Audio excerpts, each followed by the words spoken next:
Good afternoon, my name is Annie and my today's speech is going to be based on behavior analysis. One of the main persons who used for this topic is E.F. Skinner. He was the father of behavior analysis.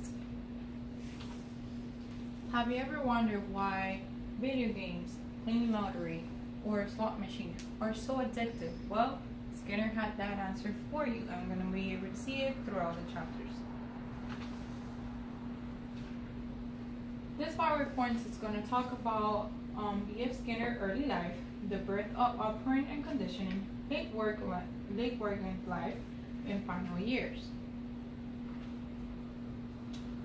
Skinner was born in March 20, 1904. He was born in Pennsylvania, United States. He attended to Hamilton College, which he obtained an English degree in writing. He did become a writer, but he was not so successful, so he decided to go to Harvard University to go for a psychologist, and it worked out pretty well for him, for the fact that he became one of the most influential psychologists in America. Skinner talked about addictive and not subjectively of human behaviors, which is looking at what people do, not guess what they might do. Based on the Cooper book, operant conditioning is what happened after the behavior occurs, and how that affects either that behavior increase or decrease. Cooper also created, which he was really famous for the Skinner box, which is this one right here where you can see the rat. He experimented with rats and he experimented with pigeons.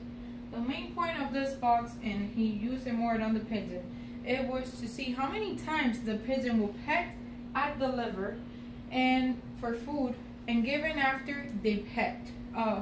What is important about his accomplishment with the Skinner box? Well, because of that, today we learned about reinforcement and what is reinforcement work. So they determined that the more rewarded you get, the more the person attempts to do it. And reinforcements, after you do something that benefits to your action, you attempt to do it even more than normal. With the pigeon, he was able to see that once he would give them food, sometimes they attempt to peck even more, which is a reinforcement. Kelly 1990 article talks about World War II. In World War II, Skinner was used to use pigeons to be able to send bombs to the other parties. But that experiment was canceled and it didn't work because it only made the pigeon laugh.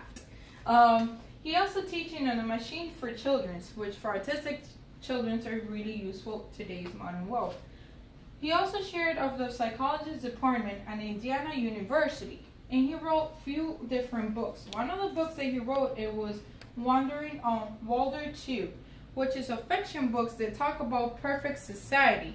That perfect society that he used referred to the book is based on rewarding in our system, how we normally attempt to get what we want when we get rewarded. As well, it talk about Beyond Freedom and Dynasty. It was more a fiction book as well that talk about our free will, that we do not have free will.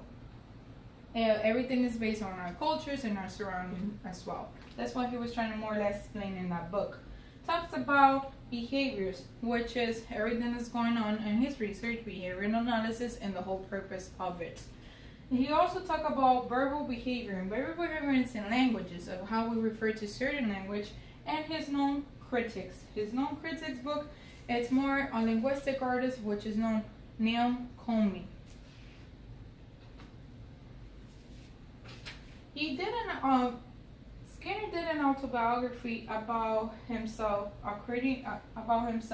They talk about all his research and everything that he had done and experiment that he had done, which that's why he does his autobiography. According to the Bergent 1990 article, Skinner was diagnosed with leukemia in 1989, which he died a year after.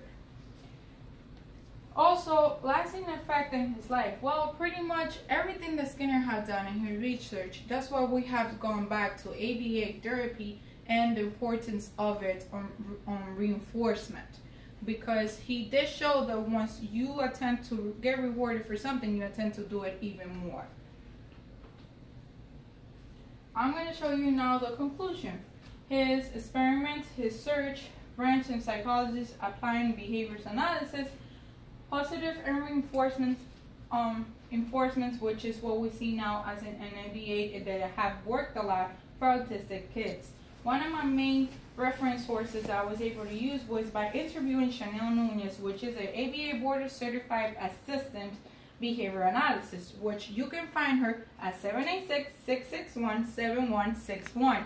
She's really good at teaching the child how to, especially autistic kids, how to do certain things like simple things, how to brush their teeth based on their behaviors, how to teach them reading, writing, or speech, which is more common. I hope you like my presentation and have a wonderful day. All right, this is the audience.